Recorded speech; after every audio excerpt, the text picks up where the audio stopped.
Hello dear students, কেমন আছো সবাই? আশা করি ভালোই আছো। Welcome to BR chemistry class. তো আজকে আমি চলে এসেছি তোমাদের সামনে আরেকটি নতুন ক্লাস, নতুন ভিডিও নিয়ে। যদি ভিডিওটি তোমাদের ভালো লেগে থাকে, চ্যানেলটি সাবস্ক্রাইব করো, বেল আইকনে প্রেস করো এবং লাইক, শেয়ার, কমেন্ট করো, যাতে আমি পরবর্তী ভিডিও তৈরির মোটিভেশন পাই। তো চলো আজকে শুরু করি, তোমাদের যে নতুন ক্লাসটি নিয়ে আসছি সেটা নিয়ে আলোচনা করব। জৈব যৌগের দুটি গুরুত্বপূর্ণ বৈশিষ্ট্য বা ধর্ম। এটাকে অলরেডি আমরা জৈব যৌগের নামকরণ শিখে গেছি। কার্যকারী গ্রুপ অনুযায়ী, বিভিন্ন শ্রেণী অনুযায়ী নামকরণ আমরা শিখে নিয়েছি, নামকরণ আমরা করতে পারব। তাহলে নামকরণ অনুযায়ী আমরা বিভিন্ন শ্রেণীর জৈব যৌগকে চিনতে পারবো, সোজা কথায় যদি আমি বলবো। তো তার উপর ভিত্তি করে আজকে আমরা জৈব যৌগের দুটি গুরুত্বপূর্ণ ধর্মের উপর আলোচনা করব। একটি ধর্ম হচ্ছে সমাবয়বতা বা আইসোমেরিজম। এই টার্মটা সম্পূর্ণভাবে নতুন, তোমরা আগে কখনো পড়োনি। তো সমাবয়বতা জিনিসটা কি? সমাবয়বতা হলো দুই বা ততোধিক জৈব যৌগ, একের বেশি হতে পারে, দুই বা ততোধিক জৈব যৌগ যাদের আণবিক সংকেত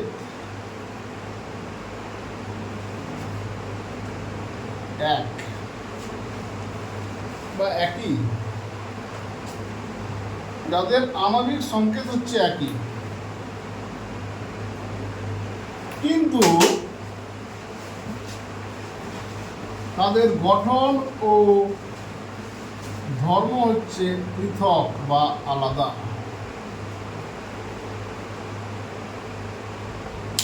জৈব যৌগের যে ধর্মটা, দুই বা ততোধিক যৌগ হতে পারে, তার বেশি হতে পারে, তাদের আণবিক সংকেত একই হবে, কিন্তু তাদের গঠন আলাদা হবে বা ধর্ম আলাদা হবে।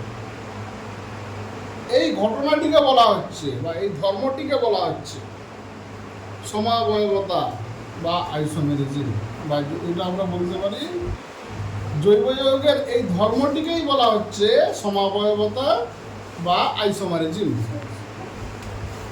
এই সমাবয়বতা বা আইসোমেরিজম একটা কি না, জৈব যৌগের ধর্ম বা বৈশিষ্ট্য। আমি যদি মনে করি এ আর বি, এই দুটি যৌগ আছে, এ ও বি, এদের আণবিক সংকেত একই।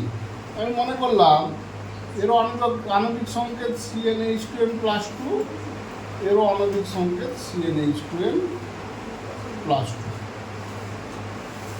তাহলে আণবিক সংকেত একই, তাহলে এদেরকে এ বি কেন নাম দিয়েছি? না, এদের ধর্ম আলাদা, এর ধর্ম আলাদা। সেই জন্য এই যৌগ দুটি এ এবং বি, এরা হচ্ছে সমবয়বতা ধর্ম দেখায়।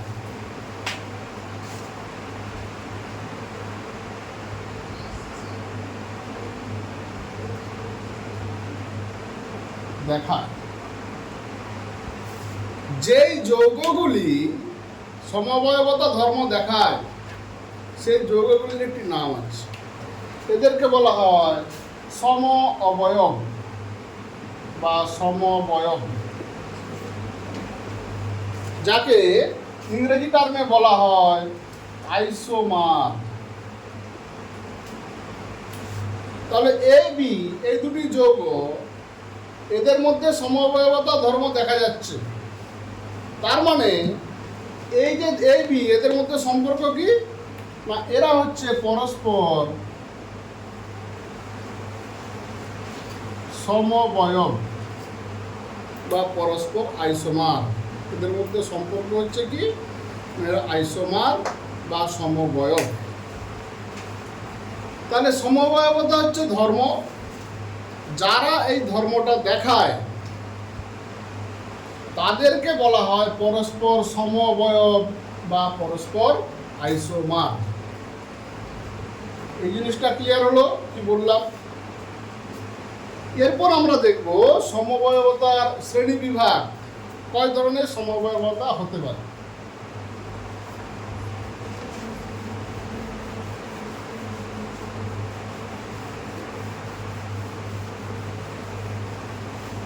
তো সমবয়বতা বা আইসোমেরিজম এটি দুই ধরনের হয়। একটি গঠনগত সমবয়বতা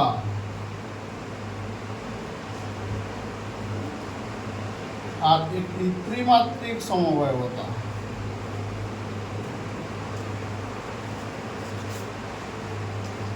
গঠনগত সমবয়বতার ইংরেজি নাম হচ্ছে স্ট্রাকচারাল আইসোমেরিজম। ত্রিমাত্রিক সমবয়বতার ইংরেজি নাম হচ্ছে স্টিরিও আইসোমেরিজম। তো আমাদের সিলেবাসে আছে গঠনগত সমবয়বতা, সেই জন্য ত্রিমাত্রিক বা স্টিরিও আইসোমেরিজম সম্পর্কে এইখানে আমরা পড়ব না। এটা ডিটেলসে আলোচনা হবে তোমার ক্লাস 11-12 এ। এখানে আলোচনা হবে শুধুমাত্র গঠনগত সমবয়বতা। এই গঠনগত সমবয়বতা বলতে আমরা কি বুঝবো? না, সমবয়বতা সংজ্ঞার মতোই দুটি যৌগ বা তার বেশি যৌগ হতে পারে, দুই বা ততোধিক যৌগ, দুই বা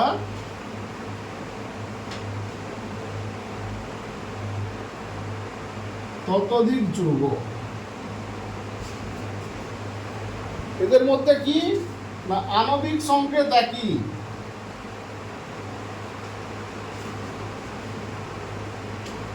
এটা হচ্ছে কমন, আণবিক সংকেত একই হবে।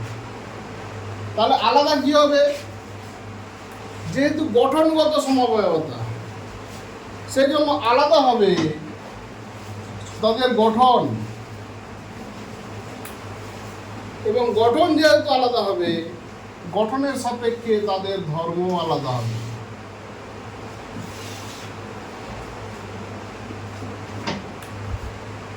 এই ধরনের সমবয়বতাকে বলা হচ্ছে গঠনগত সমবয়বতা বা স্ট্রাকচারাল আইসোমেরিজম। তাহলে যেই ধর্মের জন্য দুই বা ততোধিক জৈব একই আণবিক সংকেত বিশিষ্ট, কিন্তু তাদের গঠন আলাদা হওয়ার জন্য তাদের ধর্ম আলাদা হয়, সেই সমবয়বতাকেই বলা হচ্ছে গঠনগত সমবয়বতা। এটা বোঝাতে পারলাম? তাহলে গঠনগত সমবয়বতা আবার কয় ধরনের হয়, এর শ্রেণী বিভাগটা আমাদেরকে দেখে নিতে হবে।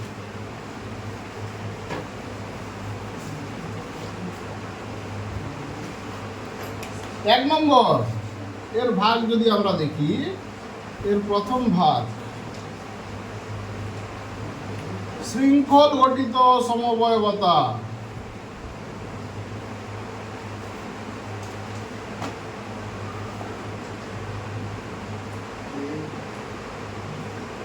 শৃঙ্খল গঠিত সমবয়বতা। এর দ্বিতীয় ভাগ হচ্ছে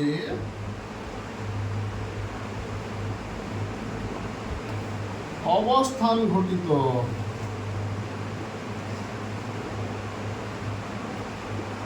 সমবয়বতা। এর 3 নম্বর ভাগ হচ্ছে কার্যকরী গ্রুপ গঠিত সমবয়বতা।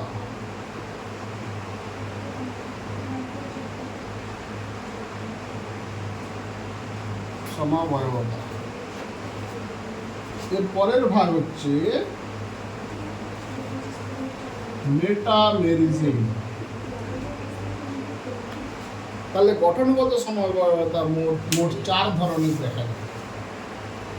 এদের ইংরেজি নামগুলো যদি আমরা লিখি, শৃঙ্খল গঠিত, শৃঙ্খল মানে কি, তার ইংরেজি হচ্ছে চেন। চেন আই সমবয়বতা মানে আইসোমেরিজম, তাহলে চেন আইসোমেরিজম।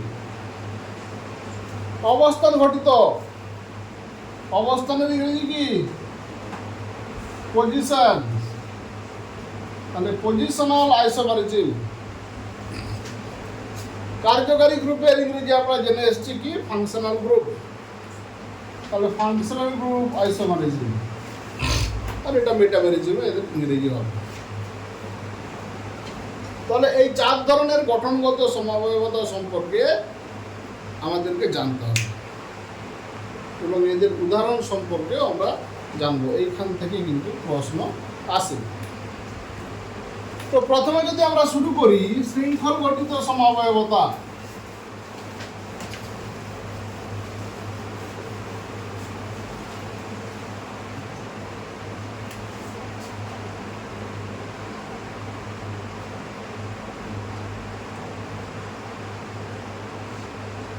শৃঙ্খল ঘটিত সমবায়বতা এটা কখন দেখা যাবে? না 2 বা ততোধিক যৌগ তাদের আণবিক সংকেত একই হবে।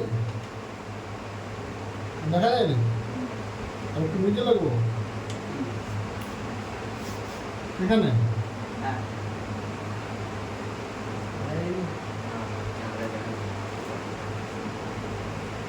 শৃঙ্খল গঠিত সমবায়বতা এই জিনিসটা আমরা কি বলবো? না 2 বা ততোধিক যৌগ আছে, হতে পারে, যাদের আণবিক সংকেত একই, কিন্তু এদের শৃঙ্খল ঘটিত গঠনের কারণে এদের ধর্ম পরস্পরে আলাদা এবং নাম আলাদা। সেই জন্য এদের মধ্যে সমবায়বতা হচ্ছে শৃঙ্খল ঘটিত সমবায়বতা। কি বললাম, বোঝা গেল? তাহলে এর সংজ্ঞা যদি আমরা লিখি এইভাবেই লিখব যে 2 বা ততোধিক যৌগ একই আণবিক সংকেত বিশিষ্ট, কিন্তু তাদের শৃঙ্খলের গঠনের পার্থক্যের জন্য তাদের ধর্ম আলাদা হয়। তাহলে এখানে ধর্মটা আলাদা কেন হচ্ছে? না কার্বন শৃঙ্খলের যে গঠন, শৃঙ্খলের গঠন, এই গঠনটা আলাদা বলে এদের ধর্ম পরস্পর আলাদা হচ্ছে। সেই জন্য এই সমবায়বতাকে বলা হচ্ছে শৃঙ্খল ঘটিত সমবায়বতা।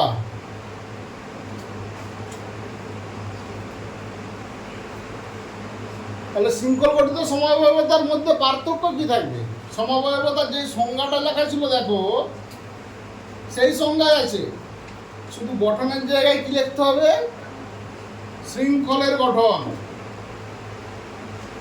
এর পার্থক্যের জন্য সমবায়বতা যেটা দেখা যায়। কারা কারা এই ধরনের সমবায়বতা দেখায়? না 2 শ্রেণীর যৌগের মধ্যে মূলত দেখা যায়, বা দুটো শ্রেণীর মধ্যেই। একটা হচ্ছে অ্যালকেন। অ্যালকেনের মধ্যে এই ধরনের সমবায়বতা আমরা দেখতে পাবো। এছাড়াও দেখতে পাবো অ্যালকিন এর মধ্যেও। এছাড়া অন্যান্য যৌগের ক্ষেত্রেও দেখা যায়, কিন্তু আমাদের সিলেবাসটা যেহেতু সীমিত, 3টে কার্বন বিশিষ্ট যৌগের মধ্যেই থাকতে হবে, সেজন্য শৃঙ্খল গঠিত সমবায়বতা সম্ভব এই 3টে বা 4টে কার্বনের মধ্যে। একটা অ্যালকেন আর একটা হচ্ছে অ্যালকিন, এই 2 প্রকার যৌগের মধ্যে দেখা যায়। অ্যালকেনের সাধারণ সংকেত কি?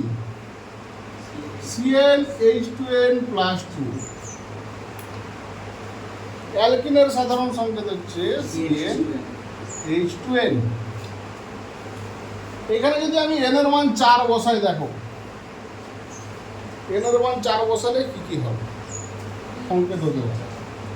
n সমান যদি 4 বসায়, তাহলে অ্যালকেনের সংকেত হবে C4H10। এইটি হচ্ছে H10। এইটি হচ্ছে তার সাধারণ সংকেত। যে কোনো একটা অ্যালকেন আমি ধরলাম, কি অ্যালকেন? না যার কার্বন সংখ্যা 4। তাহলে গঠন তোমাদেরকে দেওয়া থাকবে না। প্রথম কথা দেওয়া থাকবে সাধারণ সংকেত। এই যে সাধারণ সংকেত, এটা দিয়ে কি কি যৌগ আমরা তৈরি করতে পারি? তাহলে প্রথমে আমাদেরকে দেখতে হবে যে এই সাধারণ সংকেত দেওয়া থাকবে সেটি কোন শ্রেণীর। এটা যদি আমরা হিসাব করি দেখতে পাবো অ্যালকেন শ্রেণী। আমরা অ্যালকেন থেকে এটা এসছি বলে মনে হচ্ছে খুব সহজ, কিন্তু এখান থেকে এটাতে আসতে হবে। অ্যালকেনের এটা অ্যালকেন শ্রেণীর যৌগ দেওয়া আছে। তাহলে অ্যালকেনের মধ্যে কি ধরনের সমবায়বতা দেখা যাবে? না, শৃঙ্খল গঠিত সমবায়বতা। এই শৃঙ্খল গঠিত সমবায়বতা মানে শৃঙ্খলের গঠনের পার্থক্য, আর কিছু না। তাহলে এই 4টা কার্বনকে যদি আমি সাজাই, কিরকম ভাবে সাজাবো? দেখো 1 2 3 4। এবার হাইড্রোজেন দিয়ে ভর্তি করে দাও। এখানে 3টে হাইড্রোজেন লাগবে, এখানে 2টো, এখানে 2টো, এখানে 3টা। তাহলে এর একটা নামকরণ হলো বিউটেন। নামকরণ আমরা শিখে এসেছি। তাহলে 4টে কার্বন এইভাবে সাজানো থাকতে পারে। কেউ বললো না 4টে কার্বন এইভাবেও তো থাকতে পারে।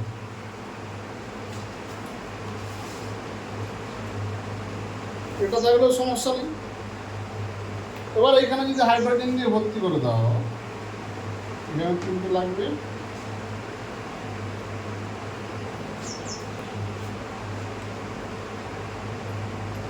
এই দুটো দিয়ে আর গঠন কি সম্ভব হবে?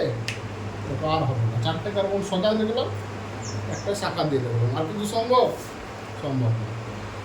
তাহলে C4H10 এই যৌগের, এই সাধারণ সংকেত বিশিষ্ট যৌগের কটি গঠন সম্ভব? এটি পরীক্ষা 1 নম্বরের প্রশ্ন থাকে। তখন তোমাকে লিখতে হবে 2, বা 2 নম্বরের প্রশ্ন থাকলো C4H10 এই সাধারণ সংকেত বিশিষ্ট যৌগের সম্ভাব্য গঠনগুলি অঙ্কন করো। এই দুটি একে তার নামকরণ করে দিলেই কাজ শেষ। বা এইরকম কিছুই প্রশ্ন দিল না, তোমাকে দিয়ে দিল C4H10 সাধারণ সংকেত বিশিষ্ট জৈব যৌগটি কি ধরনের সমবায়বতা দেখায়। তখন তোমাকে বলতে হবে এটা অ্যালকেনের সংকেত, তাহলে অ্যালকেন শৃঙ্খল গঠিত সমবায়বতা দেখায়। 1 নম্বরের প্রশ্ন বোঝা গেল? দেখো এই দুটোর মধ্যে পার্থক্য কি? কার্বন শৃঙ্খলের পার্থক্য। একটা শৃঙ্খল সোজা আছে আর একটা শাখা বিশিষ্ট আছে। দুটোর মধ্যে আর কিছু পার্থক্য আছে কি? তাহলে এই দুটো পার্থক্যের জন্য এদের ধর্ম আলাদা, নামটা আলাদা। এটার নাম কি? বিউটেন। এটার নাম কি? 2-মিথাইল প্রোপেন। তাহলে নাম দুটোই আলাদা, তাদের এমনি ধর্ম তো আলাদা হবে। তাহলে অ্যালকেনের ক্ষেত্রে এই শৃঙ্খল গঠিত সমবায়বতা আমরা দেখতে পাই। এরপর যে শ্রেণীটা আমরা দেখব সেটা হচ্ছে অ্যালকিন। এই অ্যালকিন শ্রেণীর মধ্যেও আমরা কিন্তু শৃঙ্খল গঠিত সমবায়বতা দেখতে পাই। এর মধ্যে আরেক ধরনের সমবায়বতা দেখা যায়, সেটা আমরা পরে আলোচনা করব। তো আপাতত শৃঙ্খলটা বলিনি। তো এখানেও যদি অ্যালকিনে n সমান আমরা 4 বসিয়ে দিই, সাধারণ সংকেত কি পাবো? দেখো C4H8। এই সাধারণ সংকেত কিন্তু খুব গুরুত্বপূর্ণ প্রত্যেকটি গ্রুপের ক্ষেত্রে। তাহলে C4H8 এটাকে কিভাবে বিন্যস্ত করতে পারি? আমরা পরপর 4টে লিখতে পারি।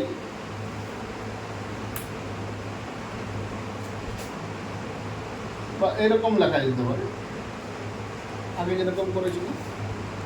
যেহেতু এখানে দ্বিবন্ধন আছে, একটা দ্বিবন্ধন দিয়ে দিলাম, কারণ অ্যালকিন তো মানে দ্বিবন্ধন থাকবেই। এখানে একটা দ্বিবন্ধন আমি দিয়ে দিলাম। এবার বাকিটা হাইড্রোজেন দিয়ে পূর্ণ করো। CH3 CH2 CH CH2। এখানে হয়ে যাবে 2টো লাগবে, CH3 CH2। তাহলে এটার নাম কি হলো? বিউটিন। 1 নম্বরের দ্বিবন্ধন আছে। এটার নাম কি? শাখা যেহেতু আছে 2-মিথাইল প্রোপিন। এই নামকরণগুলো আমরা আগের দিন করেছিলাম। তো দেখো 4টি কার্বন বিশিষ্ট বা 4টি কার্বন যুক্ত C4H8। বলো আর কোটা হতে পারে? হ্যাঁ, সেটা আমরা পরে আসবো, সেই জন্যই বললাম এটা আরেকটা সম্ভাবনা দেখাবে। তো এটা শৃঙ্খল গঠিত বলে আমরা শৃঙ্খলের উপরেই জোর দিচ্ছি। তাহলে C4H8 সাধারণ সংকেত বিশিষ্ট যৌগের 2টি সমবায় সম্ভব। এই 2টি সমবায়ের মধ্যে সম্পর্ক কি? না শৃঙ্খল গঠিত সমবায়তা। এগুলো ক্লিয়ার হলো কি? তাহলে শৃঙ্খল গঠিত সমবায়বতা আমরা দুই ধরনের যৌগের মধ্যে দেখতে পাই, একটা অ্যালকেন আর একটা অ্যালকিন।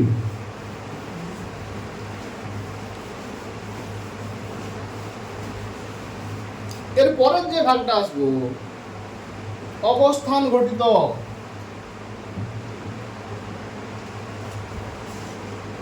অবস্থান ঘটিত সমাবয়বতা। এই অবস্থান ঘটিত সমবায়বতার মধ্যে পার্থক্য কি থাকবে? আণবিক সংকেত একই থাকবে, পার্থক্য কি না কার্যকরী গ্রুপের অবস্থান, কার্যকরী গ্রুপের অবস্থান যদি আলাদা হয়ে যায় সেটিকেই বলবো অবস্থান ঘটিত সমবায়বতা। এমনি সাধারণ সংকেত এখানে দুই ধরনের যৌগ দেখায়, একটা আমরা বলবো দুই ধরনের না, তিন ধরনেরই লিখতে পারি। অ্যালকোহল, আর কি দেখাতে পারে? আর দেখাতে পারে অ্যালকিন,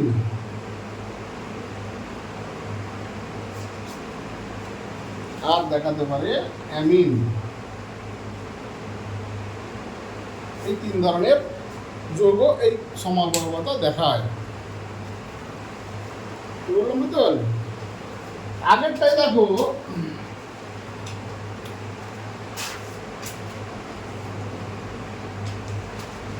আগেরটাই দেখো আমরা অ্যালকিন দেখেছিলাম শৃঙ্খল গঠিত সমাবয়বতা, সেখানেও অ্যালকিন ছিল, এখানেও অ্যালকিন আছে। তাহলে অ্যালকিন এখানে দুই ধরনের সমাবয়বতা দেখা যাচ্ছে, একটা শৃঙ্খল গঠিত আর একটা অবস্থান ঘটিত। তাহলে অ্যালকোহল দিয়ে যদি আমরা প্রথমে শুরু করি, অ্যালকোহলের সাধারণ সংকেত কি? CnH2n plus 1 OH।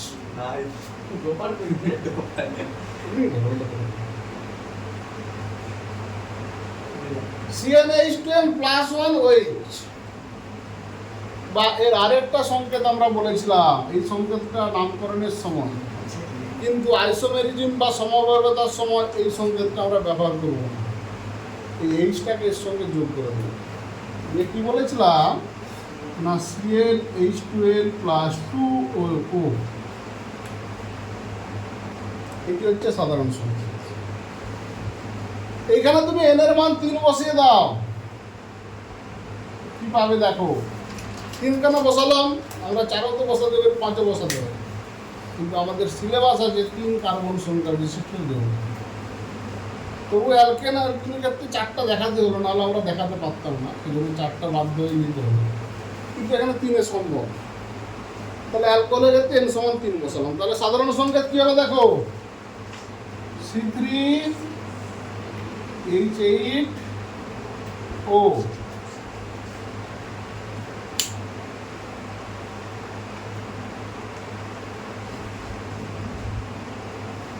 এই C3H8 দিয়ে কি কি যৌগ লিখতে পারি?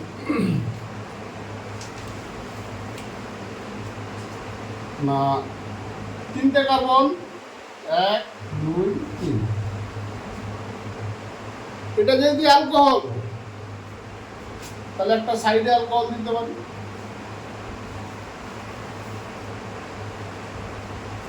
আবার দেখো আরেকটা সম্ভব, 3টি কার্বন, একটা মাঝে অ্যালকোহল দিতে পারি, OH গ্রুপ দিতে পারি। OH ধারেই থাকবে তার গ্যারান্টি নেই, মাঝেও থাকতে পারে। সেই অনুযায়ী দুই ধরনের গঠন পাওয়া যাচ্ছে। এবার হাইড্রোজেন দিয়ে ভর্তি করে দাও, এটা 3টা, 3 দিয়ে 5, 2 দিয়ে 7, 1 8, 8টা হাইড্রোজেন হয়ে গেছে। 3 2 6 7 1 8। দেখো এর নাম করে আমরা করে এসেছি। দেখো প্রোপানল বা প্রোপান-1, এটা কি 2 প্রোপানল। তাহলে একটা 1 প্রোপানল, একটা 2 প্রোপানল। তাহলে C3H8O এই সংকেত দিয়ে আমরা কি পাচ্ছি না, অ্যালকোহল পাচ্ছি। দুটি অ্যালকোহল পাচ্ছি যাদের দেখো কার্যকারী গ্রুপের অবস্থান আলাদা। একটা 1 নম্বরে আছে, এটাতে 1 নম্বর কার্বনে কার্যকারী গ্রুপ আছে, এটাতে 2 নম্বর কার্বনে কার্যকারী গ্রুপ আছে। তাহলে কিসের পার্থক্য হচ্ছে? কার্যকারী গ্রুপের অবস্থানের পার্থক্য হচ্ছে। তাহলে সেই জন্য এদের নামগুলো আলাদা হচ্ছে, ধর্ম আলাদা, গঠন আলাদা। কি বললাম, বোঝা গেছে? তাহলে এই দুটি হচ্ছে অবস্থান ঘটিত সমাগ্রহ। তো এখানে আবার বলা হচ্ছে যে তোমাকে শুধু এইটুকু সাধারণ সংকেতটুকু দেওয়া থাকবে, আর কিছু বলে দেওয়া থাকবে না। বললো এ কোন ধরনের সমাবয়বতা দেখায়, বা এর কটি সমাবয়ব সম্ভব, তার গঠনগুলি লেখো। তাহলে এটা থেকে প্রথম কাজ আমাকে দেখতে হবে কোন শ্রেণীর যৌগ। তার জন্য এই সাধারণ সংকেত কিন্তু খুব জরুরি। বললাম ক্লিয়ার হলো? তারপরে গঠন আমরা অ্যালকোহলের গঠন ওইচ দিয়ে 3টে কার্বনকে আমরা বিন্যাস করব।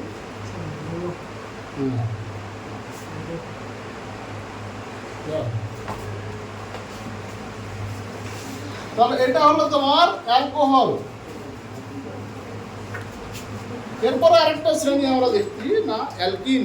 অ্যালকিনের মধ্যেও এই ধর্মটা দেখা যায়।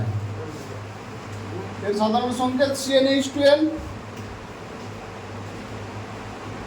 এখানে যদি n এর মান আমি 3 বসাই, দুটো গঠন পাবো।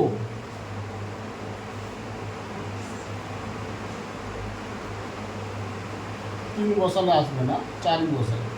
3 এর মান যদি 4 বসাই, দুটো গঠন সম্ভব। একটাতে সামনের দ্বিবন্ধন দিয়ে দিলাম ধারে, আর একটাতে মাঝে দ্বিবন্ধন দিয়ে দিলাম।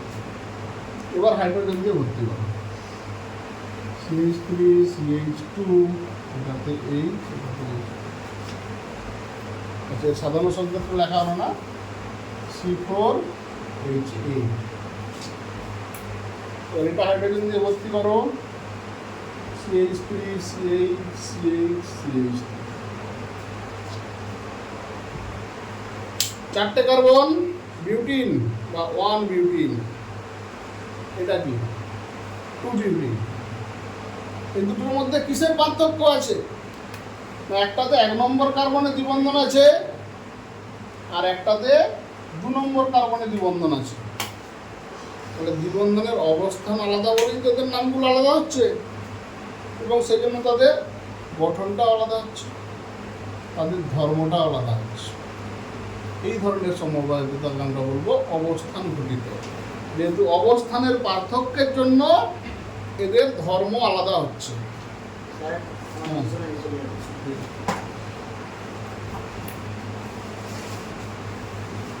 এটা গেল অ্যালকিন।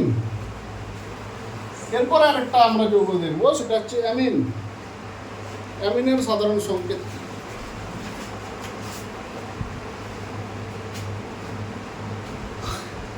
CnH2n+1 NH2। যেহেতু আমাদের এখানে সিলেবাসে নাইট্রোজেন ঘটিত একটাই যৌগ আছে, তাহলে এখানে আমরা যে কোনো সাধারণ সংকেত যাই দিক, যদি আমাদের N থাকে তাহলে সেটা অ্যামিন হয়, অ্যামিনই হবে। অ্যামিন ছাড়া কোনো কার্যকারী গ্রুপ আমরা পড়িনি নাইট্রোজেন দিয়ে এখানে, তাই তো? তাহলে সাধারণ সংকেত ধরো আমি একটা সংকেত লিখলাম, C3H9, সরি H।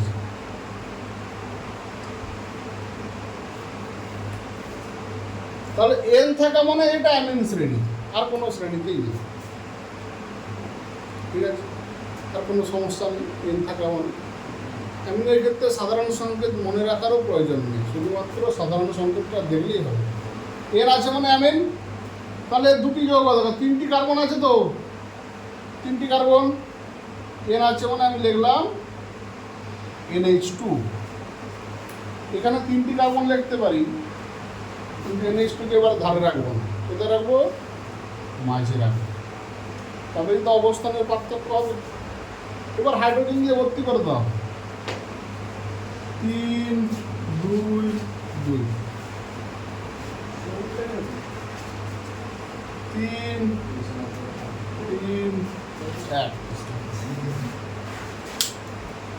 তাহলে দেখো এটা আছে প্রোপান অ্যামিন, এটা প্রোপান 2 অ্যামিন, দুটোর নাম আলাদা, গঠন আলাদা। কেন পার্থক্য হচ্ছে? এখানে 1 নম্বর গ্রুপে 1 নম্বর কার্বনে NH2 ছিল, এখানে 2 নম্বর কার্বনে NH2 আছে। তাহলে কার্যকারী গ্রুপের অবস্থানের জন্য পার্থক্য হচ্ছে, তো সেই জন্য এদের মধ্যে সম্পর্ক কি না, এরা অবস্থান ঘটিত সমাবয়বতা। তাহলে এখানে ভালো করে আমাদেরকে যেটি মাথায় ঢোকাতে হবে সেটি হচ্ছে সাধারণ সংকেত থেকে কি ধরনের সমাবয়বতা দেখায় সেটি বলতে হবে। তারপর তো গঠন, কি কি গঠন সম্ভব তারপরে। প্রথমে আমাদেরকে ভাবতে হবে কি সাধারণ সংকেত দেখলাম এরা কি ধরনের সমাবয়বতা দেখায়। সেই জন্য এই যে গ্রুপগুলি আমি উল্লেখ করছি, এই গ্রুপগুলি কিন্তু ভালো করে মাথায় রাখতে হবে, কোন কোন শ্রেণীর যৌগ কোন কোন সমাবয়বতা দেখায়। বললাম ক্লিয়ার হলো না? বুঝতে পারলি? বোঝা গেছে সবার? তাহলে এটি গেল অবস্থান ঘটিত সমাবয়বতা।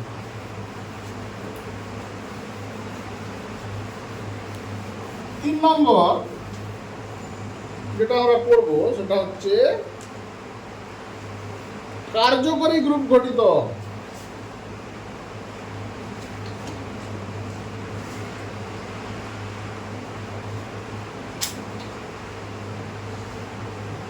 কার্যকরী গ্রুপ গঠিত সমাবয়বতা বা ফাংশনাল গ্রুপ আইসোমেরিজম। এদের আণবিক সংকেত একই হবে, কিন্তু পার্থক্য হবে যেটাতে, সেটা হলো কার্যকরী গ্রুপ। 2 বা ততোধিক যৌগের মধ্যে কার্যকরী গ্রুপের পার্থক্য হবে।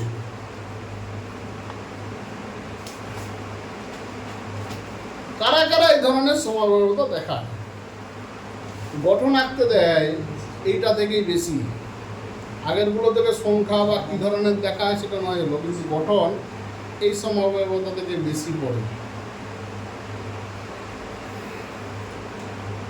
কারা কারা দেখায় না? একটি হচ্ছে অ্যালকোহল ও ইথার, এই 2 প্রকার যৌগের মধ্যে দেখা যায় কার্যকরী গ্রুপ গঠিত সমাবয়বতা। আরেকটি আছে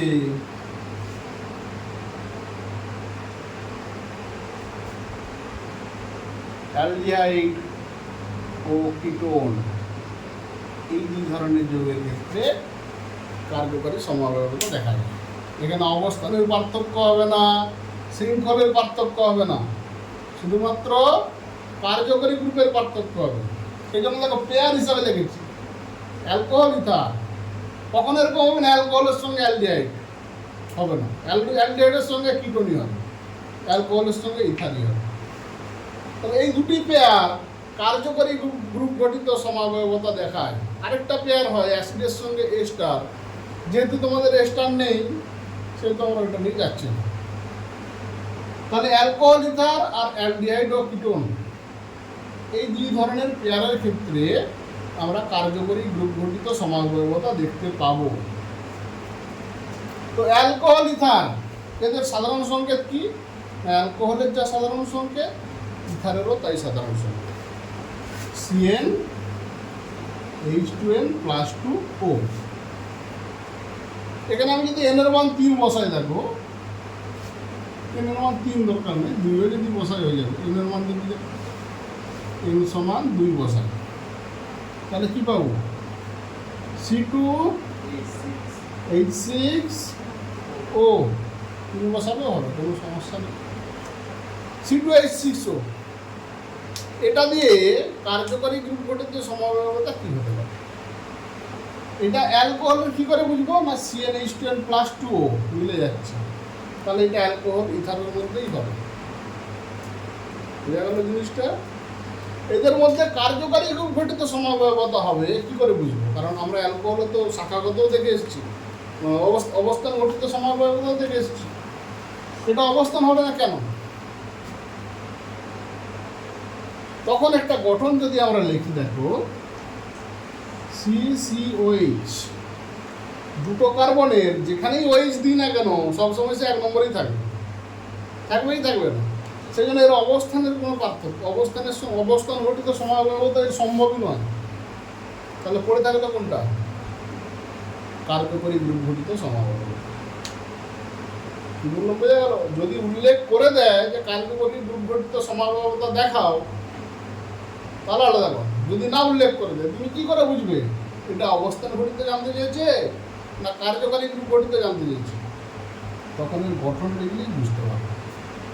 দুটো কার্বন দিয়ে অবস্থান ঘটিত হবেই না, কারণ ওএইচকে এখানে দিলেও 1 নম্বরেই হবে, এখানে দিলেও 1 নম্বরেই হবে। এবার হাইড্রোজেন দিয়ে ভর্তি করে দাও, CH3 CH2H, এটা অ্যালকোহল হলো। এর আরেকটা ভাই আছে দেখো, ইথার। ইথারের সংকেত আমরা কি জানি? ও থাকবে মাঝখানে, দুদিকে দুটো কার্বন। এবার হাইড্রোজেন দিয়ে ভর্তি করবে।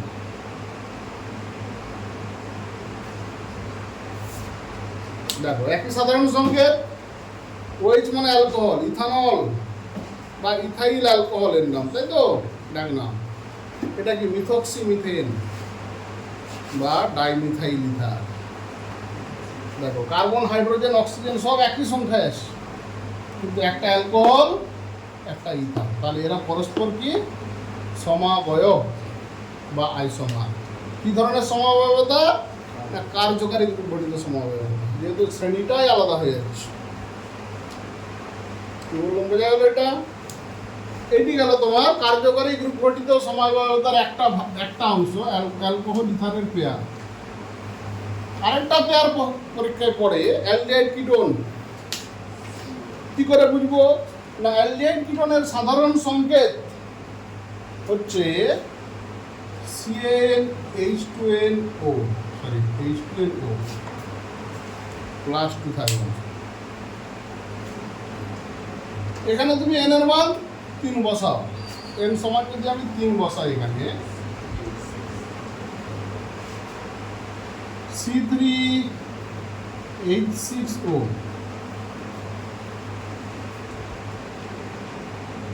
যেহেতু অ্যালডিহাইড কিটোন কার্যকারী গ্রুপ গঠিত ছাড়া অন্য কোনো সমাবয়বতা দেখায় না, তাহলে এটা তার কনফিউশনের জায়গা নেই। কনফিউশন ছিল অ্যালকোহল ইথারে, কারণ অ্যালকোহল অবস্থান গঠিত সমাবয়বতা দেখায়, কিন্তু এখানে কনফিউশনের জায়গায় নেই, কারণ এ শুধুমাত্র কার্যকরী গ্রুপ গঠিত সমাবয়বতাই দেখাবে, আর কোথাও কিন্তু এদের নাম আমরা দেখিনি। তাহলে এটা দিয়ে আমরা দুটো গঠন আঁকতে পারি, CnH2nO অ্যালডিহাইড কিটোন। অ্যালডিহাইড 3টে কার্বন দিয়ে 1 2 CH2, কারণ অ্যালডিহাইড গ্রুপের মধ্যে একটা কার্বন আছে। এবার বাকি হাইড্রোজেন বসিয়ে দাও, CH3 CH2। দেখো 3টে কার্বন হলো। 3টে কার্বন দিয়ে কিটোন আঁকতে পারি। কিরকম? না কিটোন গ্রুপের C ডবল বন্ধ সবসময় মাঝে থাকবে, CO CH3 CH3। এটি ভালো করে বুঝুন। একই সাধারণ সংকেত দিয়ে আমরা লিখলাম, একটা অ্যালডিহাইডের জন্য লিখলাম আর একটা কিটোনের জন্য লিখলাম।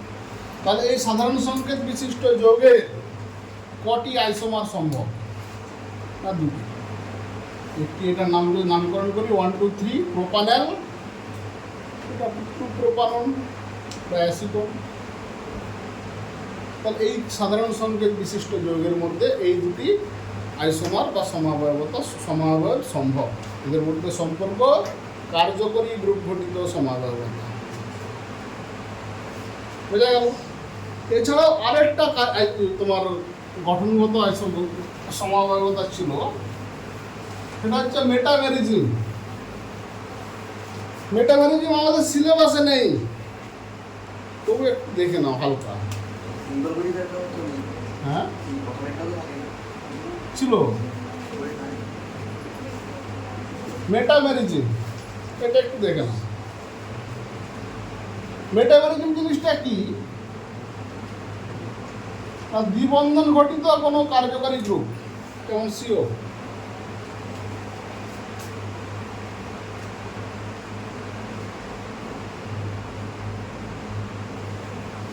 CO বলবো না, কিটোন গ্রুপ।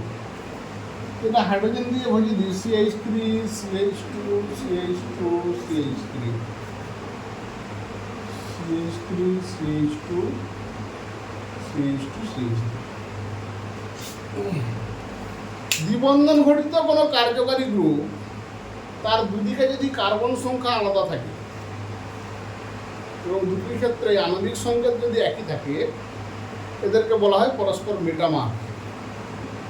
আর এদের সম্পর্ক হচ্ছে মেটামেরিজিম, এই সমবায়তাকে বলা হচ্ছে। এখানে মূল ফাংশন কোনটা, এইটি এর দুহাতে কি কি আছে। এর দুহাতে একবার 3টি কার্বন আছে, একবার 1টি কার্বন আছে, এখানে দুটি আছে। তার মানে কি কার্বন সংখ্যার পার্থক্য হচ্ছে তো দুই হাতে। এই দুটি সম্পর্ককে বলা হচ্ছে মেটামেরিজিম আর মেটামার, এরা পরস্পর। তো এইটি গেল আইসোমারিজিম বা সমাবয়বতা।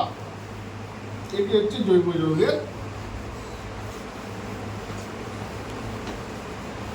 একটি বিশেষ ধর্ম।